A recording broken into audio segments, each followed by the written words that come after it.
rồi rồi rồi đây như vậy này à. kê khao à. Rồi đấy bắt đầu rồi rồi quay pลา ด้วย ไว้สุดๆต้องกินตัวนี้เลยกล้วยปลาตัวนี้พี่น้องซื้อกล้วยปลามา3 ชุดราชีเปลี่ยนแปลงเรื่องพานะเพราะเรื่องพานะใส่พามาเฮียนะใส่พาตัวนี้แต่ว่าเรื่องนั้นเรื่องแต่ว่าเขาใส่พาเนี่ยเรื่องเราคุ้มราคาค่าเช่าได้ไงจำเก่าหันแล้วใส่ยังกับจำเก่าหันนะไม่ได้ลดป่ะจ้ะไม่ได้ลดป่ะเอาได้ใส่แป้นจำเก่าใส่พาใส่พากับราคาทางอย่างนี้จำเก่าเนาะจำเก่าหันแล้วสิเปลี่ยนแปลงแบบว่าบ่ใส่สิใส่พาไม่เฮียเดี๋ยวว่าใส่กันใส่แป้นยังก็แล้วแต่เอาขออนุญาตเนาะโอ้ใส่พาไม่เฮียกันหากระจาดไปหน่อยเนาะบ่ได้ลดเลยนะบ่ได้ลดเลยพอไหนอีกบ่เพราะมันสิเข้าไวกว่ากันบ่ได้ลดบ่ได้ต้องซื้อเราแล้วทางมาตามเดือนยันเราจะบ่ร้ายเงินสิพออยู่บ่นี่เนาะ1 2 3 4โอ้ยพอดีเลยอย่างนี้เนาะพอดีเลยน่ะ4,500,000 1 2 3 4 5น่ะพอดี4,500,000กับ6,000,000ก็บ่พอแล้วบาดนี้ก็จ้าตัวนี้อันคาเสาเฮาจ่ายได้ตัวนี้เนาะพอดีว่าทางผู้ใหญ่เพิ่นว่าเรื่องใส่พุ่มใส่พานะเพิ่นว่าสิใส่พากระต่ายพาเป็นพาอันเนี้ยพาอย่างเอิ้นน่ะพากระต่ายบ่บ้านเฮาเอิ้นหยังวะพากระจาดพากระจาดเนาะแต่ว่าเฮาสิใส่แบบมันเป็นแบบนี้หมุนรูปทรงมันน่ะมันเฮาบ่ได้ใส่แบบว่าเปื้อยใส่นะแบบว่าได้บ่ใส่ผมใส่พาไปสิก็โอเคอยู่บ่ในเวิร์ดเนาะอะไรก็ได้เนาะก็ถามแล้วลงเบิ้งไปลองไงเนาะ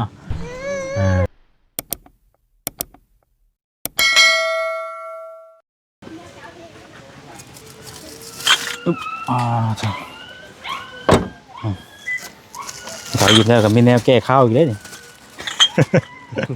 เป็นถุงวะไอ้โดยเป็นอะไรเอาวะขอบใจเดี๋ยวไปยังไปเนี่ยแก้ข้าวเลยใช่ไปเดี๋ยวบ่นี่เหมือนเราเลยไอ้ทรงบ่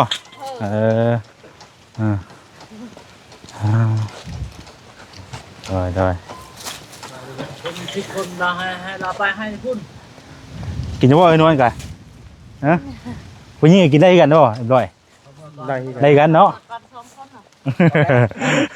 ที่มาลีดเนาะ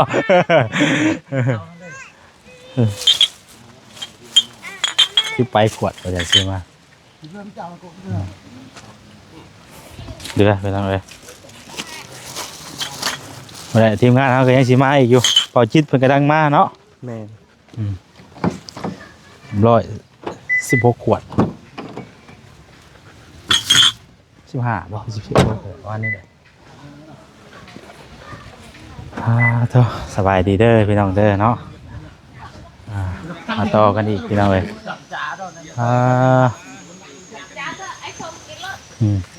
เอาแซ่บๆได้เด้อ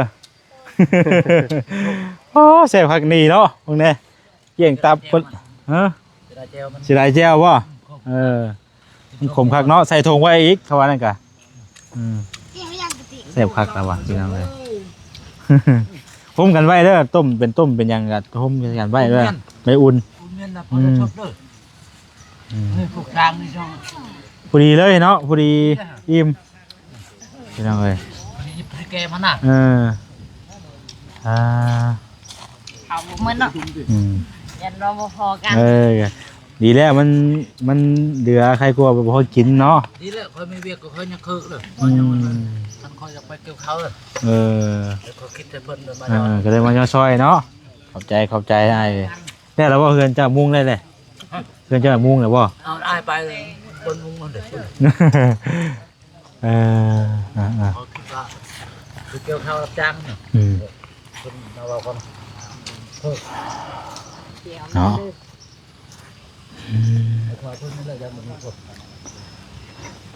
ยกขึ้นแล้วก็คักอยู่พี่น้องเอ้ยเนาะพอดีเลยเนาะบ่กว้างบ่ใหญ่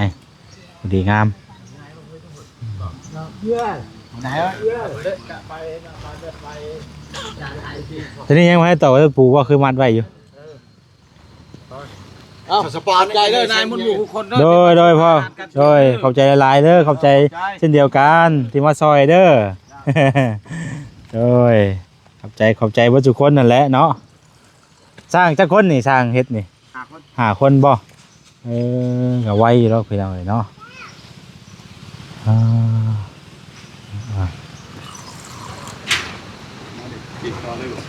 อันนี้ก็สิเริ่มให้รออากาศกับบ่ร้อนปานใดเป็นสีเย็นๆแน่พอดีครับเอ็ดนั่นเลย พันลมแห้งในตอนมุ้งเลย โอ้ขึ้นเลยว่ะ ให้เขาลงทางกันยังขึ้น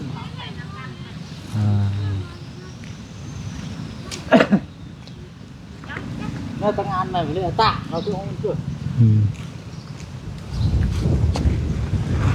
บ่หรอกมีกี่ได้บนในดาแจ้งอะไรหรอก ขอบใจอ่า ไปทางไหนเบิ่งเดี๋ยวสิตัวนี้ก็เอากินทำเลยกินโรดเดอร์พากันกินอันนี้ก็มันทอนใส่หม้อไว้อุ่นกินไปทางไหนพร้อมกับซ่อนใส่กันไว้ใส่ถุงยางไว้คือว่าพอดีกินเลยกับข้าวกับน้ำกับพอดีทั่วเทิงกันเนาะ พอดีทั่วเทิงกันเลยอย่าพี่น้องเอ้ยเนาะนี่เดี๋ยวบลายกับพ่อได้น้ำอุ่นกินเอามาพ่อกันโอ้ยพอแห้งแล้วพี่น้องเอ้ยเดี๋ยวสิเอา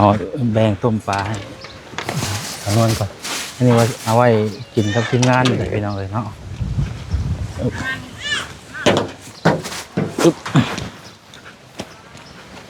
นี่เป็นปลาเลยหรือทีมงานมากก็จะได้สู้กันกินทั้งเฮาก็ยังบ่ได้กินข้าวเช้าอะไรพี่น้องเอ้ย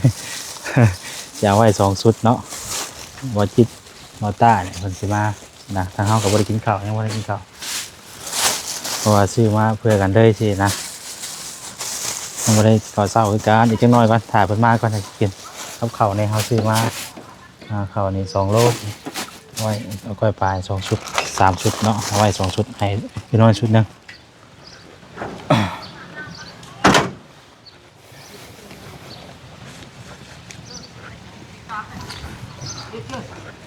เอาไว้ตัวนี้เป็น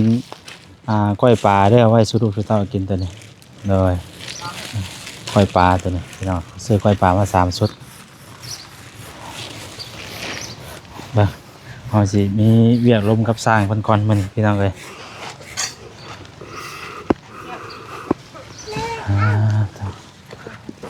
มาให้พอสร้างดิพอสร้างอยู่ไสฮะเอาอยู่พี่บ่ กำลังขีดอันนี้อยู่วะใส่ข้อ2เนาะโอ้ยมันหนาใหญ่กว่านี่เนาะต้องได้บากตัวนี้เอา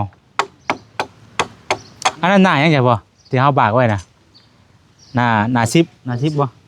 10บ่ต้องได้บาก บากมาหนึ่งแล้วเป็นเมนนึง ไม่ต้องให้กมันรวมเนาะ ให้กมันรวม ให้กมันรวมไปแล้วโอ้ไม่นี่มีแต่เส้นงามๆพักดี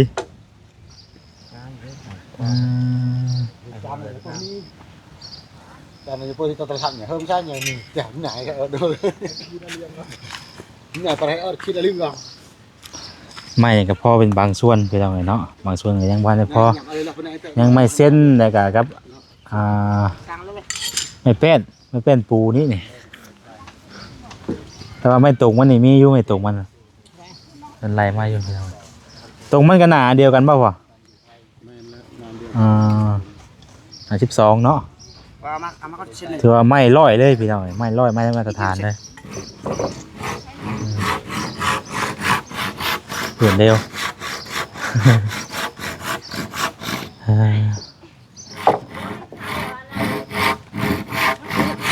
ยังชนเลยด้วยน้ำเลือดชน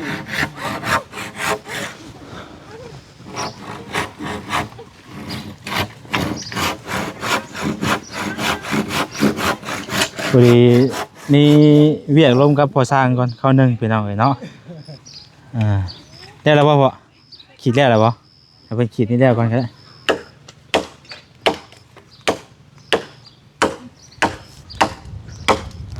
เพราะว่าจะมีการเปลี่ยนแปลงพี่น้องเลยเนาะเรื่องเฮือนนี่นะ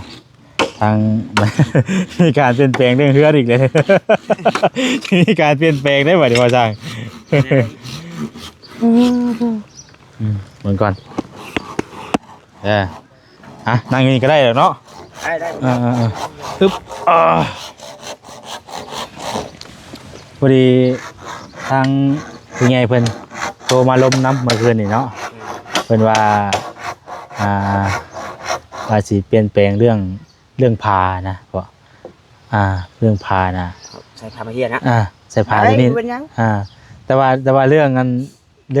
แต่ว่าเขาใส่พาแต่เรื่องเราคุมราคาค่าสร้างให้จ้ะซ้ำเก่าหันแล้วใส่ยังกับซ้ำเก่าหันนะบ่ได้ลดบ่จ้ะบ่ได้ลดบ่เอาได้ใส่แป้นซ้ำเก่าใส่ผ้าใส่ผ้าก็ราคาสร้างอย่างซ้ำเก่าเนาะซ้ำเก่าหันแล้วสิเปลี่ยนแปลงแบบว่าบ่สิใส่ผ้าไม่เฮียหรือว่าใส่กันใส่แป้นยังก็แล้วแต่เอาขออนุญาตเนาะโอ้ใส่ผ้าไม่เฮียอีกผ้ากระจาดพี่น้อยเนาะบ่ได้ลดเล่นนะให้บ่ได้ลดเลยพอนะอีกบ่เพราะมันสิเข้าไวกว่ากัน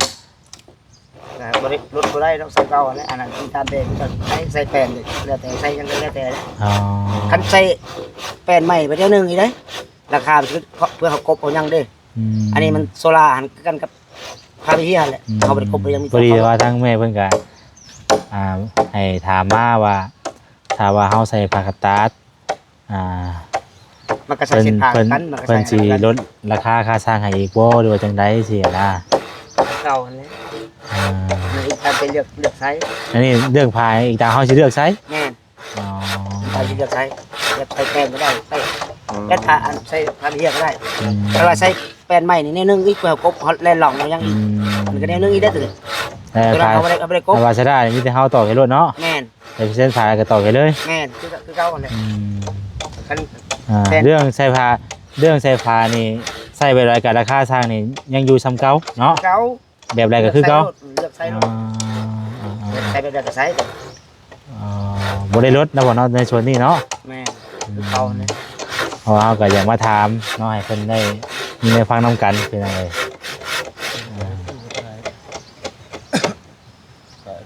ทางสร้างใส่ให้หมดใส่ไปได้ก็ใส่แต่ว่าราคาคือเก่าเลยพอเดินกับซุ่มกับสร้างคือเก่าเนาะแม่นคือเก่าได้โทรศัพท์บ่แสนนึงใช่ป่ะมีรถจักบ่มีรถบ่เพราะว่าใส่ผ้ากระต่ายก็ใส่แบบว่าเฮาเกินแนบตากะโลนะ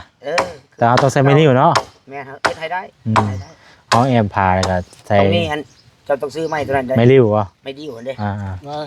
เพราะมันต้องได้แนบตากะโลมันจังสิมันจังสิมันเนาะแม่นงามแล้วก็ต้องซื้อไม่ริ้วฮะปากกระตาดแต่ว่าหากเฮ็ดเป็นมีประตูครับคือเก่าได้บ่เอ้ยนี่แหละประกอบของเยี่ยมมันก็มีของเยี่ยมบางอย่างคือเก่าแต่ว่าเฮาเอาวงกันอย่างมันตั้งเอาก็ได้แล้วว่าบ่ได้เฮาเอาไม้ตัวนี้เป็นฉากมันเลยสินะได้เฮาเฮ็ดให้ก็ได้แบบเอาไม้เส้นตัวนี้ตั้งฉากมันแล้วก็เฮาก็เฮ็ดให้เลยวงให้เลยได้เขาบ่อยากซื้อนะใครซื้อนะมันราคามันนิดนึงแพงไปแต่ว่าซื้อไม้เส้นมาให้เฮาเฮ็ดให้ได้เฮ็ดเยี่ยมนะตัวนี้คือในส่วนเรื่องนี้พี่น้องเนาะเพราะว่าทางแม่เพิ่นก็บอกว่าให้ทำทางภาษาเพิ่นเบิ่งว่าถ้าว่าเฮาใส่ผ้ากระตัดบ่ได้ใส่แป้นสินะอย่าว่ามันเฮ็ดอย่าว่ามันง่ายขึ้นสินะซักเก่าเลยใส่โซล่าเฮาก็บ่ได้กบบ่ได้ยังมีตอกคือเก่าเพราะว่าแต่ว่าเฮ็ดแบบห้องว่าหยังก็เฮ็ดคือเก่าเนาะเฮาใส่อันน่ะพาไปเฮียเฮาตีตะกะโลอีกให้มันงามอีกใส่ไม่ดีอีกแต่มันแน่นเพราะว่าเขาแนบตากะโลน่ะมันก็จะแน่นกว่าเฮาใส่เฮาต้องแนบขอบมันเด้แนบขอบแหละจริงๆนั่นตากะโลบ่ใช่ว่าคำเด้ ไปเอาโทรศัพท์ข่อยรถมาเบิ่งกันนะมีรูปให้เบิ่งอยู่พอครับ ส่งมาแล้ว ลืม เฮ็ดตามตัวนั้นมันต้องใส่ตาโลอะไรคันใส่ผ้าไอ้เหี้ย โทรศัพท์ครับโทรศัพท์ไม่รู้เป็นว่าไง นั่นรถนั่นแหละจะเอารูปให้พอสร้างมันเบิ่งก่อน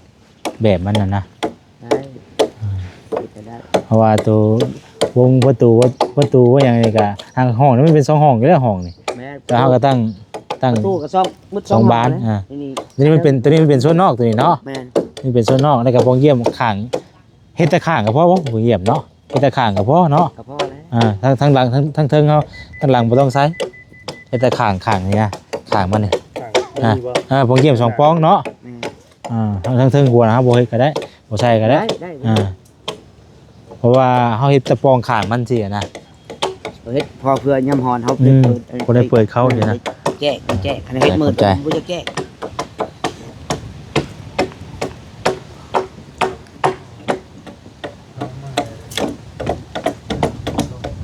ได้บ่นี่แนบไปสิ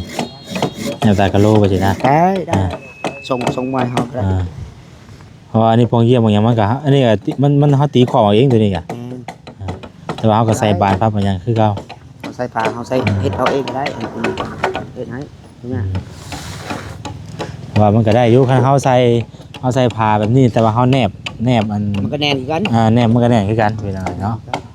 เพราะว่าผ้าสลามันก็คือว่าแล้วลูกคุมราคามันก็สูงเลย ราคามันก็สูงกว่าแล้ว เพราะว่าตับหนึงมันอิงตามพื้นที่เนาะบางพื้นที่มันก็แพงเลยบางพื้นที่มันก็ราคา700-800พุ่นเด้ บ่ต่ำเลย50 จวนจากแผ่นสมมุติว่าค่าไฟสลานี่บ่ 50พุ่น 50บ่ แม่น อ๋อ ได้เนาะ 60แผ่นนี่บ่ แม่น ประมาณนั้นเบิ่งเนาะเพราะมัน4เมตรเด้อ่า เอาใส่ออมหมดไปมัน แต่ผ้ากระต่ายก็ได้อยู่แต่ว่าเฮาแนบแล้วมันก็งามอยู่พี่น้องเอ้ย งามกัน นี่มันจะเป็นแบบเพื่อนที่ว่าแสนอันนี้ก็เฮ็ดแต่โดนแล้วเพื่อนตัวนี้น่ะ ได้ เพราะว่ามันนี่ทางหน้ามันก็สิมีลูกติงอีกเด้อนี่ แม่นแหละ มีลูกติงอีกนี่เพราะว่าตามหน้าเขาใดนี่เด้เนาะ แม่น มีมานักเด้ มีลูกติ้ง ลูกติ้งแล้วเขาตีไม่ถึงอัดเลย คำว่าเฮาแหวกซื้อลูกติงก็ไม้48นี่เนาะตัด 18นี่ก็ได้ ตัดมันก็งามเนาะ งามกัน เอาเฮ็ดให้มันงามมันก็งามพี่น้องเอ้ย ขึ้นอยู่กับสร้างเฮ็ดอีกได้นี่ก็เรื่องงามเรื่องละเอียดนี่ก็ขึ้นอยู่กับสร้างคือกันพี่น้องสร้างเฮ็ดงามก็งาม มีหูมันแบบมันเฮ็ดอย่างนี้เฮ็ดได้ บางสร้างที่เฮาเฮ็ดมีรูปแบบให้เฮ็ดแต่ว่าเฮ็ดนอกแบบก็มีบ่งาม มีอยู่บ้านหลังนึงอยู่บ่แซ่นเฮ็ดอยู่พุ่นน่ะแบบนี้แหละแต่ว่าเฮ็ดออกมาแล้วมันยุ่งมันย่วยบาดนี่อ้าวจักเว้นจักสร้างเลยเขาฮู้ บ่สร้างมันก็ตั้งสร้างได้พอมันแบบว่า เขาฮู้หมดแต่ว่าเฮ็ด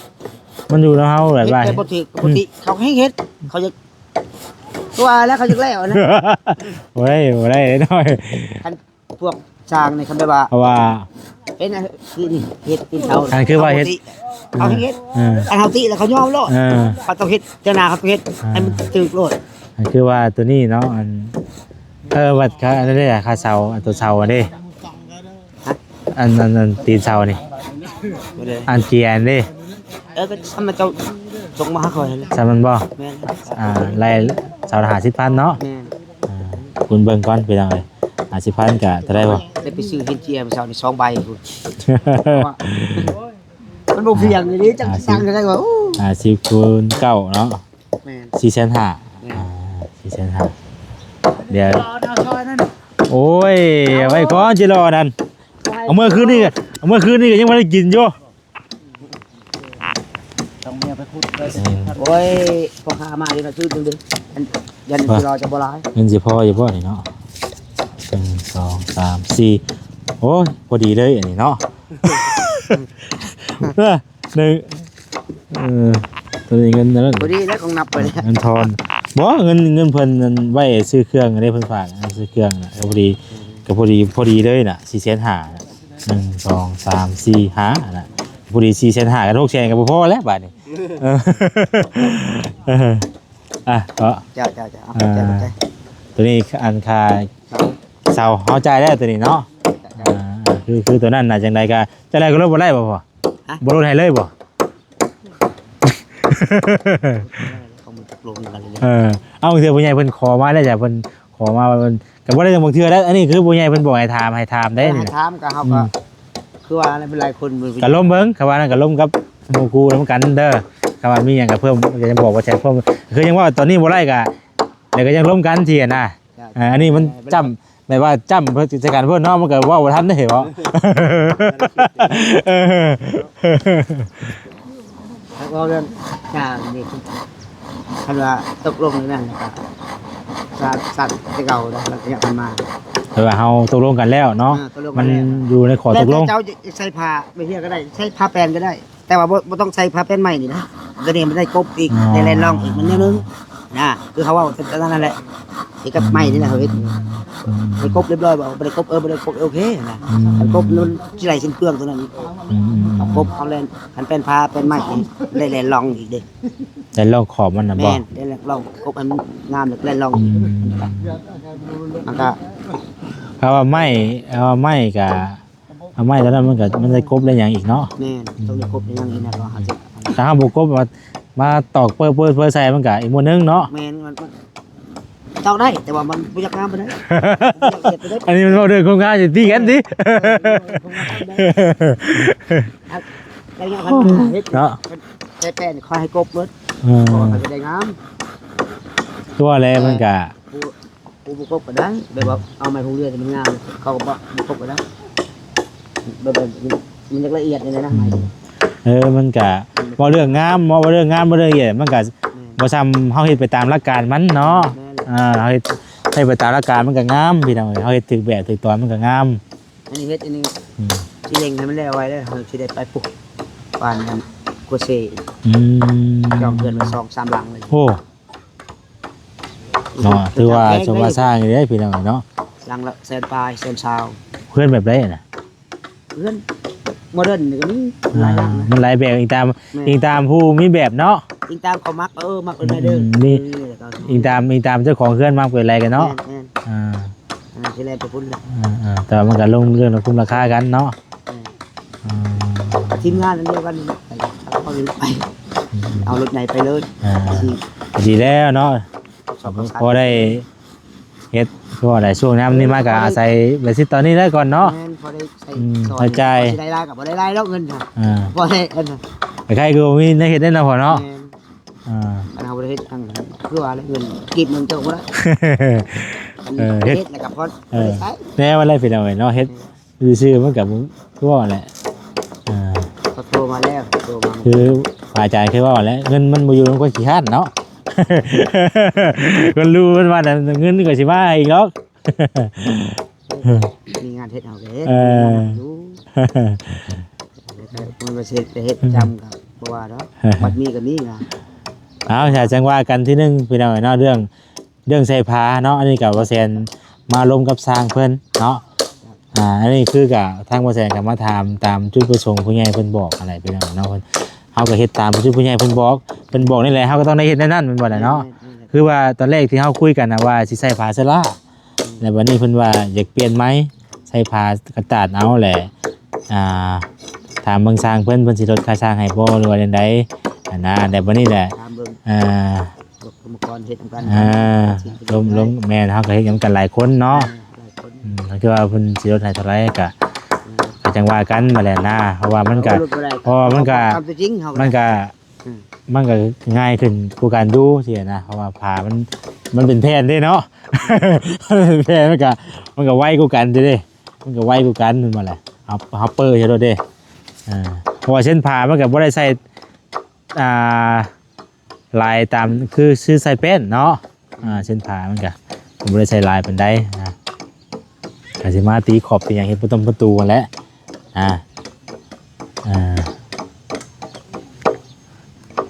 เดี๋ยวจังสิแจ้งเพิ่มเติมอีกรอบนึงได้พี่น้องเด้อเนาะมีหยังก็จังแชทบอกได้ดูทางลูกได้พอเด้อโดยขอบใจละลายพี่น้องเอ้ยเนาะเดี๋ยวไม้เฮานี่ก็บ่ได้กบเพราะว่ามันไม้มันละเอียดอยู่แล้วนะมันงามตัวใดไม้ตัวนี้น่ะ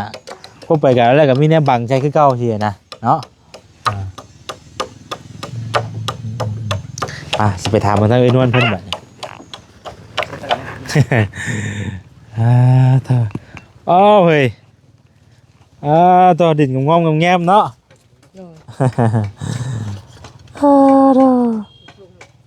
เห็นยังใส่ส่งบ่ใส่ส่งก่อนก็ได้พี่น้องเลยเนาะไปเป็นแน่หน่อยนี่กินข้าวบ่นี่กินแบบนี้บ่ข้าวกินแม่มคล้ายแล้วมันเอายังไงลูกกินข้าว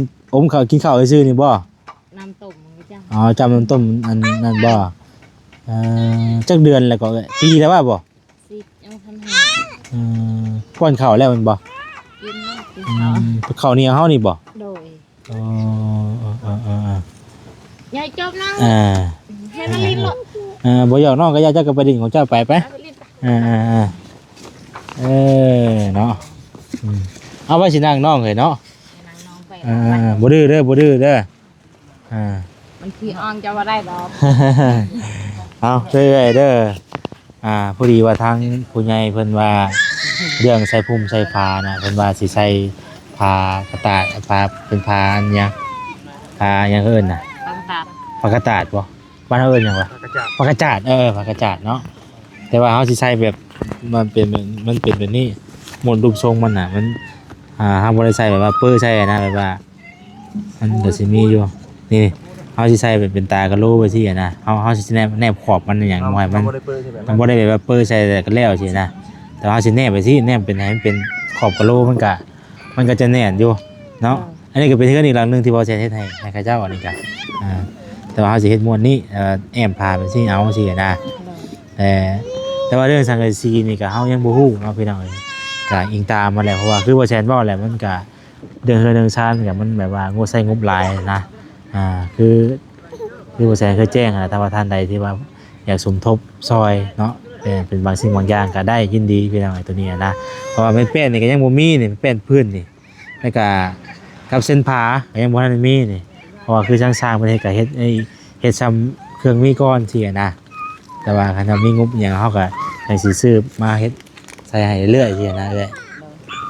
บ่ซี่ก็ถ้าเอ้ยจังไดก็นั่นอยู่บ่ใส่ผมใส่ผ้าบ่ซี่ก็โอเคอยู่บ่ได้เบิดเนาะอะไรก็ได้เนาะก็ถามแล้วลองเบิ่งพี่น้องเอ้ยเนาะเพราะว่ามีการมีซาอยู่ก็ถือว่าโอเคแล้วเอ้ยเนาะถือว่างามสุดแล้วนี่ก็พี่น้องเอ้ยเนาะคักแหละพี่น้องเอ้ยนี่แหละก็ได้ก็แต่ว่ามีหม่องอยู่ฝนบ่ตกบ่ห้ามใส่ก็โอเคแล้วเอ้ยเนาะเอาก็ดีใจนำพี่น้องเอ้ยเนาะที่ว่าเป็นรูปเป็นห้างเป็นโค้งเลยเฮือนซ่านกันเนาะเพื่อสิได้เฮือนซำนี้ก็โอ้บ่ได้ธรรมดาได้พี่น้องเอ้ยเพื่อสิเฮ็ดเฮือนซ่านได้ขนาดนี้เนาะนมได้หินเฮ้โอ้ยเนาะน้องไปแต่เสายังทันมาขุดกี่รอบไป2คนมันไปขุดจิรอบ่ไม่ได้ลงทางบ่เป็นไปหอดตะแล้วบ่จ๊ะจะบ่ได้ไปบ่มื้อนี้เอาน้องนี่แหละนี่เอาน้องผู้นั้นก็ไปเป็นซ้ำเนาะได้คุบกันอยู่พี่น้องเอ้ยนี่แหละถ้าเวลาเอ้ยสิเฮ็ดเวียกหยังก็ให้ทั้งอ้ายเพิ่นเอาซอยเด้อน้อง2คนไปโอ้ยพี่น้องเอ้ยเอาเนาะมีแต่ว่าติดตามเบิ่งนำกันไปเรื่อยๆพี่น้องเอ้ยถ้าว่ามีการเปลี่ยนแปลงหยังอีกอะว่าแสนสิแจ้งเพิ่มเติมอีกอันนี้คือการเปลี่ยนแปลงเนาะการเปลี่ยนแปลงเฮือนของทางเอ้ยนวลเพราะว่าแต่ก่อนเฮาว่าสิใส่ไม้เสื้อลายเพิ่นแต่ทางผู้ใหญ่เพิ่นว่าพอมันกับแผ่นมันกับเป็นผ้าเสื้อลายแล้วมันก็แพงเลยพี่น้องเนาะมันก็สิใช้งบหลายอีกสินะแล้วเฮาใส่ผ้ากระต่ายมันก็ลดลงมาอีกสินะเนาะลดงบประมาณลงมาอีกสินะเพราะว่ามันก็แต่ว่าเรื่องค่าสร้างนี่เพิ่นบ่ลดให้แต่ว่าหากทางเพิ่นสิเบิ่งสร้างนะครับทีมงานเพิ่นก่อนเพิ่นสิลดได้เท่าไหร่สินะเพราะว่าเฮาบ่ได้ใช้แป้งคือเก่าเลยนะพี่น้องหากคือว่าหากเพิ่นเว้าในนี้ว่าปกติก็เฮาล้มกันแล้วเรื่องกระทรวงก่อสร้างนะมันก็อยากเว้ากันยากอยู่ตัวนี้พี่น้องเนาะเฮาได้ตกลงกับเพิ่นแล้วนะใช้หยังกันแล้วแต่เฮาแต่ว่าเรื่องก่อสร้างนี่คือเก่า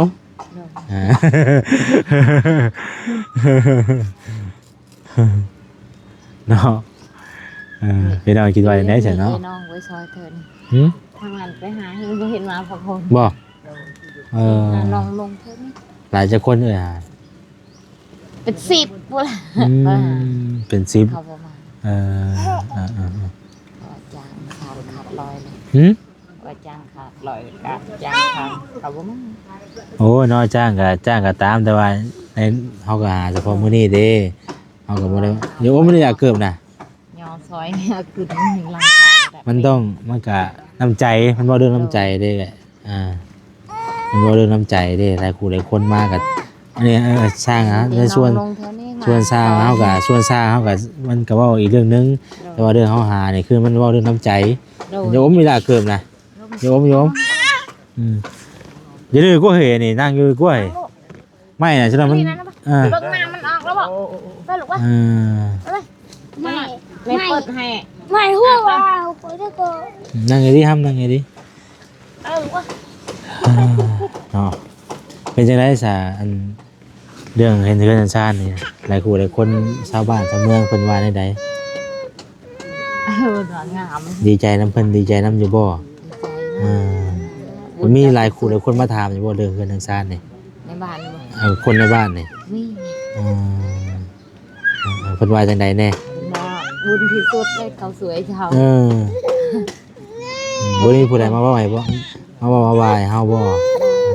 ใครอยู่ซะเนาะอ้าวเฮ้ยเนาะบ่ได้อยู่ได้เช้าเฮากันเนาะเอ้ยเนาะใครก็บ่มีหม่องอยู่ กะว่าสิโทรหาอายอยู่จักซั่นโทรศัพท์พัดตา โทรแบบใดน่ะโทรว่าสิ ให้เพิ่นลงมาซอย เป็นจังได๋คือว่าแซ่นว่าแล้วเฮาก็หาเพิ่นสำเร็จสำนึงก็สิว่าย่อได้แล้วสินะ สิไปคนหา แต่ว่าบ่มีใครมาเป็นมาจากคนบ่มาจากคนที่มานี่ที่มาเห็น เพื่อน จน มันโซมเพื่อนนี่เพื่อนลังทางนี้3คน บ่เป็นหยังพี่น้อยเนาะก็ที่แรกคนเฮาก็เบิ่งกันยามนี้แหละแต่ว่าฮู้นะแต่ว่ายามหากันหาขอแฮงกันผู้ใดมีน้ำใจกับเฮามีน้ำใจกับเฮาก็อยู่เองหรอกมันรู้จักกันยามนี้แหละพี่น้อยเนาะ อายตัวเองแฮงบ่มาน่ะก็อยากหายเพิ่นก็ผูกปากงัวแล้วมาย่อซอยกันบ่เห็นมา ขยายเพิ่นมันคายเวรคางานกะผู้ใดคายเวรคางานขยายเพิ่นหรอกเนาะ บ่ได้ขาเลยสิขาสั่งงัวตัวเดียวฮะ โอ้ยเนาะเอาขยายเพิ่นแล้วไปได้เฮาก็ย่อแล้วเลยเนาะป้าใส่โอ้ยปวดแข้งปวดขาแล้วบ่แซนก็ได้เนาะเดี๋ยวเราทีมงานมากับทางเฮาสิกินข้าวยังบ่ได้กินข้าวเลยนี่ก็ได้ เอาขอตัวไปก่อนพี่น้องผิดพลาดจังไดก็ขอโทษขออภัยหลายๆเด้อพี่น้องเด้อเนาะสำหรับคลิปนี้ก็สิจบคลิปไว้สำนี้ก่อนติดตามในคลิปต่อไปสบายดีพี่น้องเอ้ยเนาะ